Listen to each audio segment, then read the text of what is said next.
This is the Art Zone. You're watching the Art Zone, a video document of art and artists in the Rockford area. This episode takes us to opening night at the Kortman Gallery, where art patrons got to speak with artist Cynthia Kukla. Then we'll visit 3 installation artists and see the glass fiberwood exhibit at the Rockford Art Museum. And throughout the show, we'll see moments of poetry, public service announcements for the AIDS Care Network, and the Rockford Symphony Orchestra.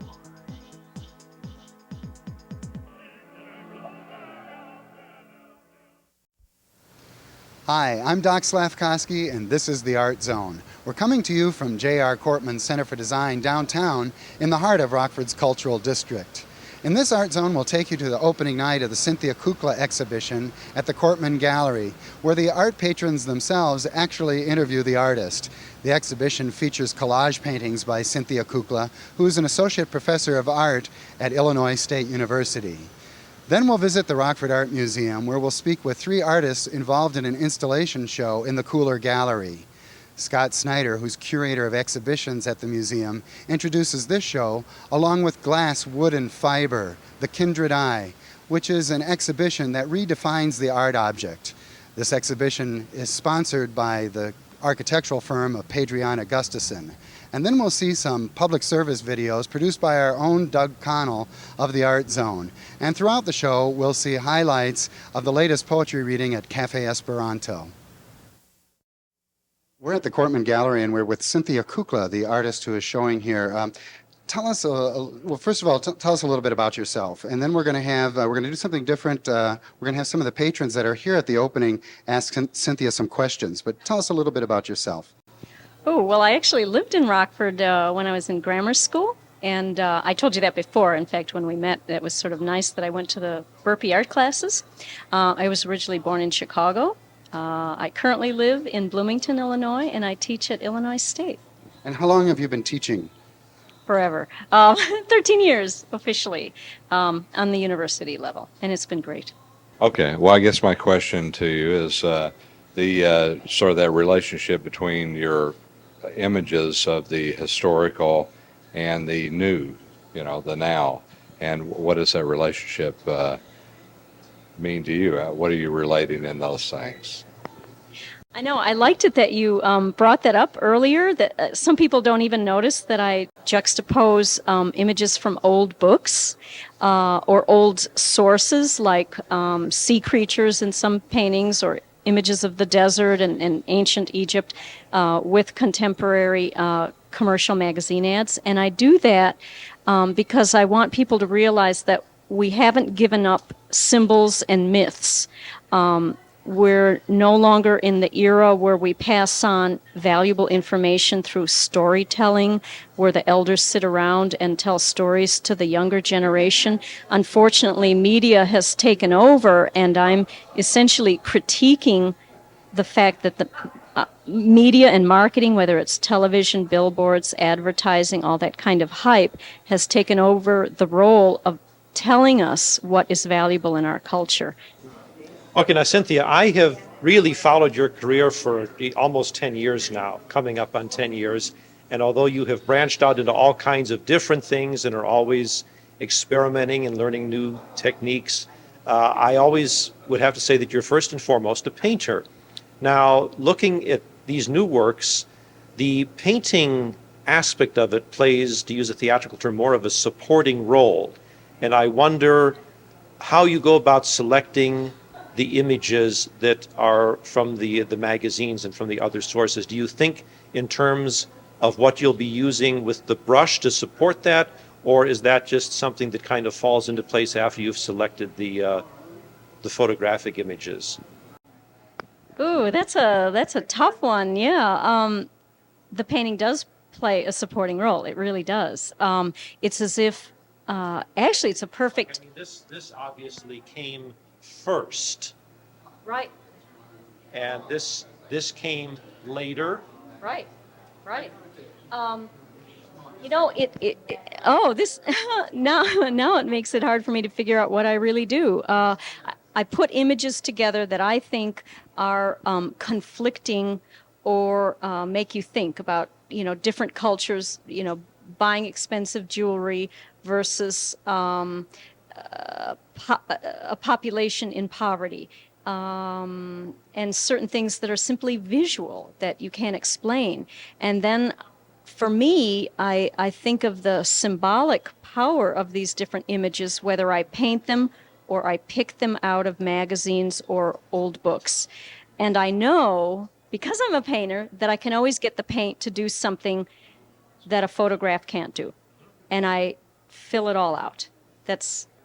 Yeah, actually, some people are upset that some of these things buckle, but to me, I purposely make them buckle so that somebody could be like with me, sort of picturing how I glue it down.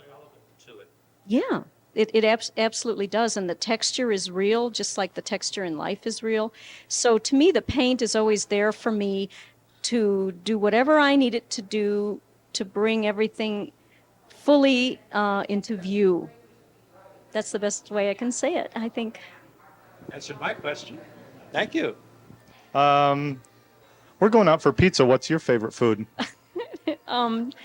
Thai food. Because lots of times people can identify a work as being done by a woman artist versus a man artist simply by looking at the work.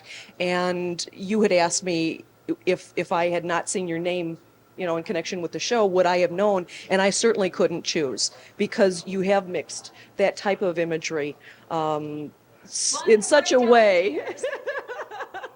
Well, and I just think it's really interesting that you've done that. Do you get a lot of people asking you that kind of question, or making a comment saying, "Oh, I thought it was done by a man," or "I could tell immediately that it was done by a woman"? Do you get any kind of commentary like that? Well, it's sort of interesting that people do think it's done by a woman more than not, and I think that's only interesting in a certain context. I mean, when you think of Monet's water lilies, they're so luscious and sweet and wonderful. There's a feminine presence. So it also makes you realize that art is far more wonderfully broad, and we shouldn't pigeonhole anything. And that's what I think is the most important thing. Cynthia, I'm Linda Harrington, and I purchased this painting from you. And in fact, it was like 2 days after it was hung. And I'm wondering, I have my own ideas of what this might mean, but could you tell me what you were thinking, what your thoughts were when you painted it? Okay, well, how about since I absolutely know what the painting means to me, I'd be happy to hear what your thoughts are as a starting point, because then it'll be sincere and you won't change your mind after you hear what I have to say. Actually, I really hadn't looked too much at this part until tonight when the lights were put on it. But what my idea is that the man has this woman in his hand and she belongs to him. But he sees this one over here, and the way she's been painted, it's almost like being wrapped in cellophane and perfect and perfection. And he sees her as the perfect woman, but knows that he can't go over this chasm to get her. Oh, that's better than mine. No, that's similar, but not identical, because this is a kind of Venus figure for me. And Venus is a symbol that has just been so important in so many cultures, a kind of first woman, a kind of first goddess, the creatrix. I really feel very positively about that image. And so she is almost not part of the narrative. She is simply creating a sense of power and femininity and beauty. And so she's more not in the world of mortals. She's simply present in the universe. And and this is the world of, this is our world. And I pick images from magazines that mirror what's going on in our culture. And this image is a little disturbing to me because it has a sexuality about it, but there's also maybe something about dominance. But there is also male dominance, and so that's acknowledged. So that it's a double-edged situation. But ultimately, I would never put any image that I think is really destructive in a piece of artwork. For me, the ultimate positive message is very important. And the thing that I've noticed about it, though, is that the dominance, I can see the dominance, but I don't see violence. And I like that. I saw no violence, and I like that. And I love Erte women, and that's what attracted me to that. I love Erte women. So I can see exactly what you're saying. That's wonderful. We are old dear friends from high school. Cindy, old dear friend, I want you to tell me about this painting. What your interpretation of that painting is. Well, I want to know why you want to know about this painting. Well, I like this man, but, I want to know what the camels have to do with this man. I mean, is it the humps? Whatever. That's where I think images shouldn't be locked in real tight, because then there's no room for a viewer to bring her or his emotions or intellect into it. I think a lot of people who maybe aren't confident about looking at art think that they have to look for one answer, and I think that's always a mistake. I think someone should come into any art situation at a gallery or a public library, anywhere, museum, and see how he or she feels about it, and then begin to find out what is possible in the work of art. If it were all just locked down tight, then I wouldn't know what your thoughts are. Or two people talking about a work of art together come to a conclusion that they might not have come to if each of them thought there was only one answer. And I think that's important. In my kitchen. In my dream, there are hands. The hands are breaking eggs. The eggs fall into the darkness. There is a splash, then an acrid smell. Then the meat is cut, is bleeding. The hands place on my tongue wine and bread. The hands are a moment from reaching inside. They are always a moment from reaching inside. In this dream, God is sitting in my kitchen. He has toast crumbs in his beard and is very polite. It is Sunday morning, I am 10. I put on my dress, my bows, my shiny feet. God kisses the air around my face. I am startled to notice God has no pupils.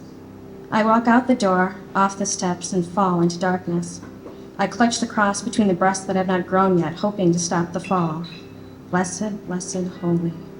In my dream, I love God, though he has quietly, almost accidentally, splintered my body like a plate beneath his feet. Excuse me, he whispers. When I remember God, I will remember him in my kitchen. I will remember the egg slipping between his fingers, and my brothers and sisters sucking at the yolks as I fell.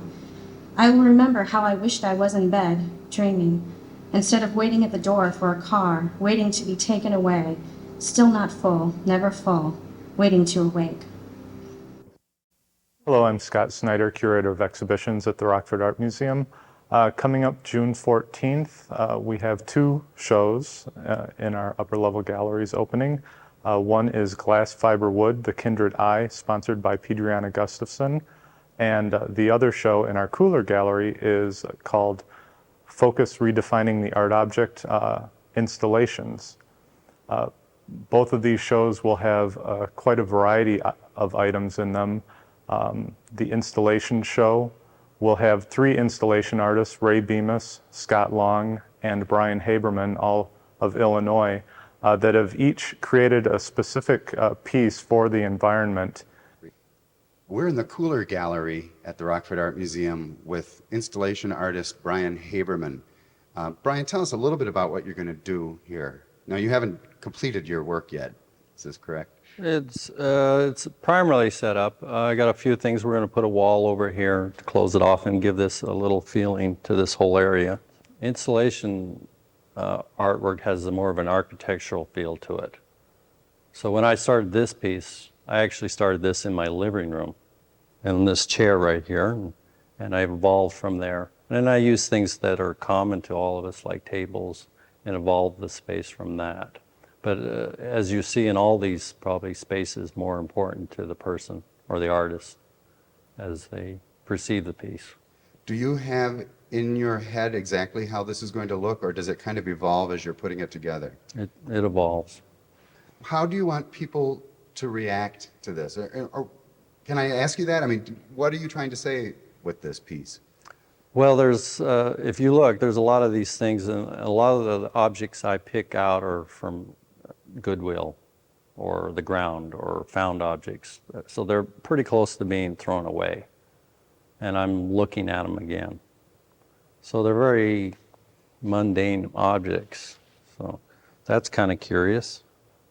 And just what is that? I have no idea. Is this exhibition meant to be touched, or? Yeah. I don't mind. People can add things, they can play with things, they can, that's part of it, yeah. I don't want to put that distance. A lot of illusionary art is a window and you're put back, and installation, you're right in it. So you almost feel like you're part of the piece or arranging. A lot of, when you're at home, you have knickknacks like a lot of the stuff here, and you arrange them. There's no thought to it being art or anything like that, but there is some intrinsic quality to it. What does make this art? What does make it art? That's a good question. I don't try to think of it in those terms, because a lot of times when you think of art, it tends to go towards the formal end, where it's line, color, shape, and that. So I don't try to think too much along those lines, but I think it's the way things are organized and structured and have meaning, then it has a certain art to it. I think the public in general sometimes is confused or misunderstands installation art. What could you tell people that might sort of ease their apprehensions about installation? Nothing.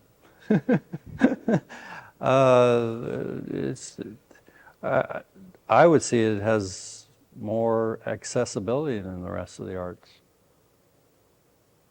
I remember going to a show in the Wexner Center, and it was a big old ancient log, one of those, that basically a very minimal piece, and I went up and touched it, and the guards are right on you. Whereas in in other art, installation art, there's the ability to touch things. There's an accessibility. Even the things I deal with are things that are common to everybody. They're not something strange or unique. How would you react to, let's say you were here and people didn't know you were the artist, and people came in and were saying, oh, this is just disgusting, or this is really stupid, or how would you react to that? Oh, I'd just be curious. I'd just ask them, why is it stupid? I mean, because that's just a general comment. So you have to kind of push them a little bit to see what they're thinking. But that doesn't... I mean, if it's just a reflex, it's stupid, it doesn't tell me much. I mean, that's like... But does it... Are you offended, or...? No, not in the least. No. It's just, I want to know why. Just for my own curiosity. I mean, because they might have a real valid point. We're now with artist Raye Bemis, and you do mostly installation work. And let's talk specifically about what you're going to do here, or what you're in the process of doing. Is there a title? No title. I hardly ever title anything. Mostly, it's not to be too difficult. It's just to not have any connotations in the work or attached to the work that would interfere with the person experiencing it. And what we see here now is just a painted wall, and you painted this yourself. I painted this for many hours myself. The effect that I want in this space is one of initial impact, emptiness. Like, where is the work? Or was it left out? Or where is it? That's kind of what intrigues me, but I would expect that, after a little more perusal, some things would become apparent to someone who's looking at it. For instance, the red wax that will fill these gaps And there is going to be a strip of beeswax that mirrors this right angle shape of the light track. Did you think about this over and over again? Was there somewhat like pain involved in trying to come up with what you're There's going to do? always pain. I can just sort of take you through some of the steps that I went through when I saw the space. Okay, so this room was relatively empty, I think, except for maybe a dark green wall, but the impact was of, it was kind of nice and serene, and so I like that. But the first, maybe, the first thing that I was really cognizant of were the gaps in the wall. And I've mentioned that I just started to be irritated by the fact that the architect had imposed this detail on the space that turned the space into something that was more about architecture than the art that was in it. How would you like people to react to this? What would make you feel that you've accomplished your goal? I mean, obviously there's an element of communication in what you're doing. Right. What are you trying to communicate? That it's okay to have an empty space. You know, that everything doesn't have to be filled and scream art immediately. That some things take a little longer to maybe get, and that it's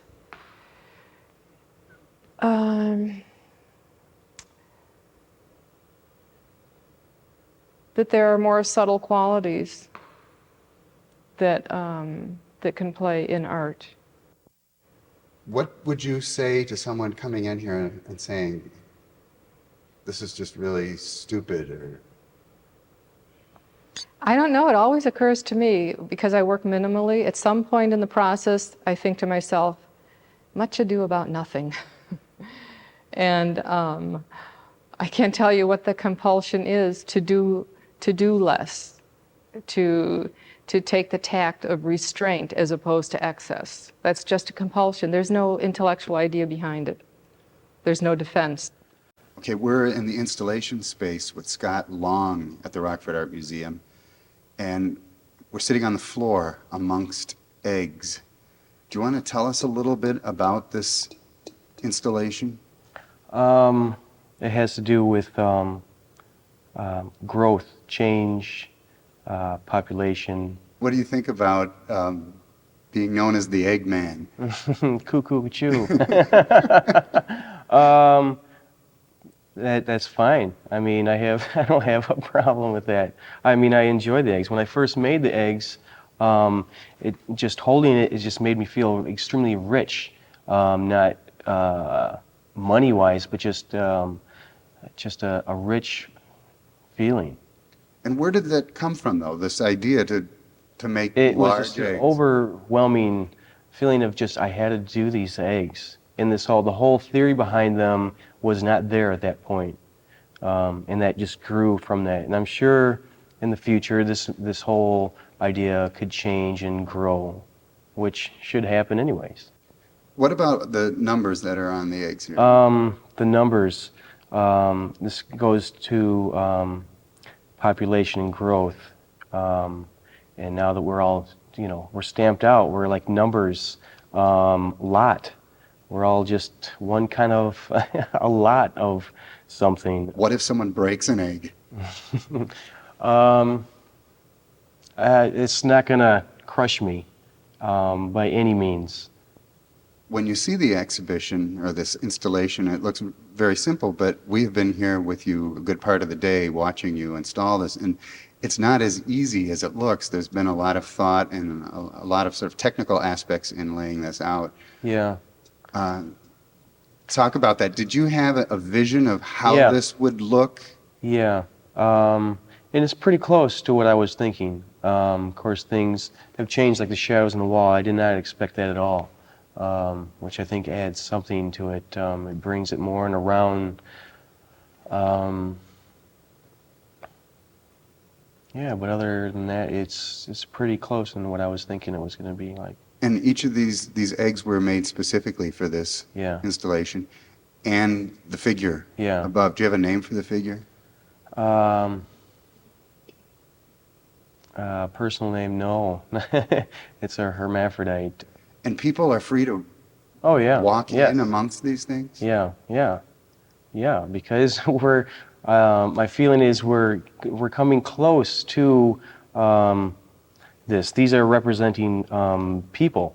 So to walk through them and get that feeling of life, growth is part of it, yeah.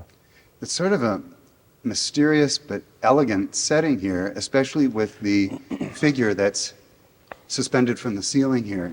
Would you want to explain the relationship between the hermaphrodite?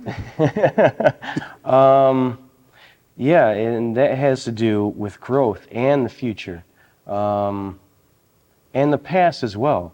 All going to Greek mythology and thinking about Hermes and Aphrodite, and how they formed a hermaphrodite in a pool of water.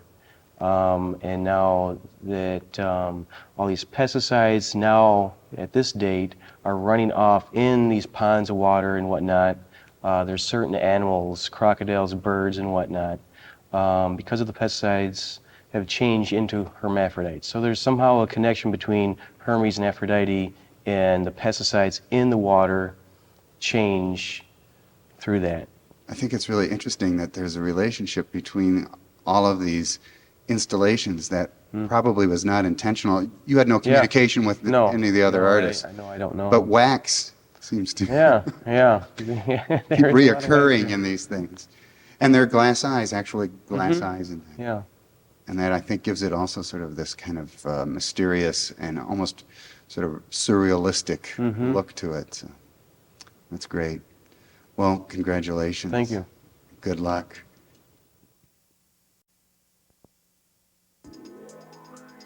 An overview of the diversity, the history, and the connection of three materials is presented in the exhibition Glass Fiber Wood, The Kindred Eye, June 14th through August 4th, 1996, in Funderburg Gallery.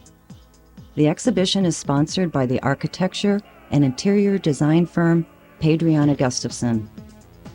The three highlighted materials are as common in daily life as drinking glasses, blankets, and furniture, yet they can be used to express the highest aesthetic and human values.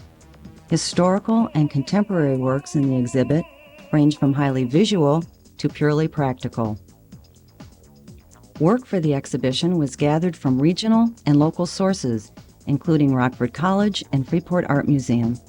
In fact, Tinker Swiss Cottage approved its first loan since the 1930s for the exhibition. Matt Herbick, curator of collections, says, "The viewer will be given a fresh perspective regarding the nature and influence of these diverse, yet closely allied materials and the artists who speak through them." This is the Art Zone. Now we're going to show you those public service videos produced by our own Doug Connell of the Art Zone in conjunction with Carol Jambor-Smith for the AIDS Care Network. These videos will be appearing on Rockford Television, but we're going to show you several of them, one right after the other. There's some interesting faces on the video, and we think they're very well produced.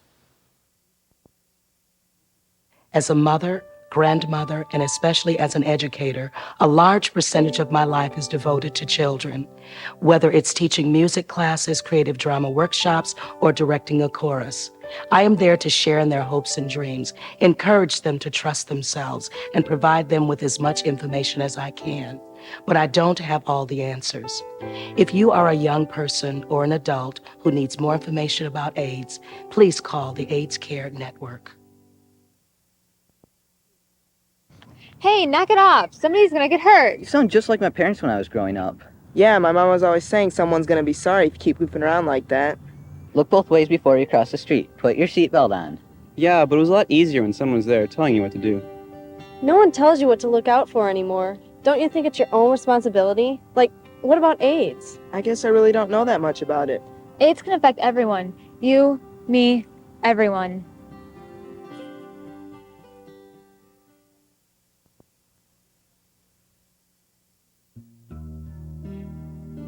What is the face of AIDS? Is it old, young, male, female? AIDS has no face. 1 in 92 men are HIV positive. AIDS is the #1 killer of people in the United States between the ages of 25 and 44. And every 2 minutes somewhere in the world, a woman dies of AIDS. Ask questions. Get informed. Call the AIDS Care Network.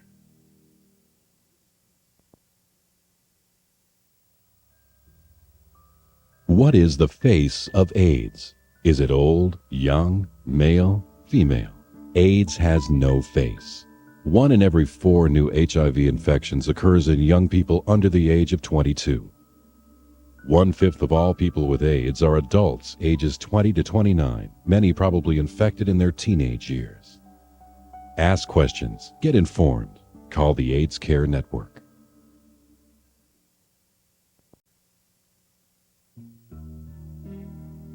What is the face of AIDS?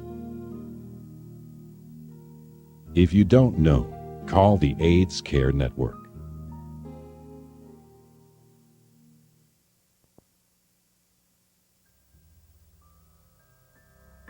What is the face of AIDS? If you don't know, call the AIDS Care Network. Thanks for watching the Art Zone. We hope you enjoyed the show. If you have any questions or comments, we'd love to hear from you. Give us a call at 968-0123 or stop in and see us at 107 North Main. And now while we show you the credits, here's the Rockford Symphony Orchestra performing Beethoven's Ninth Symphony.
This is Nancy Froelich speaking for the ArtZone.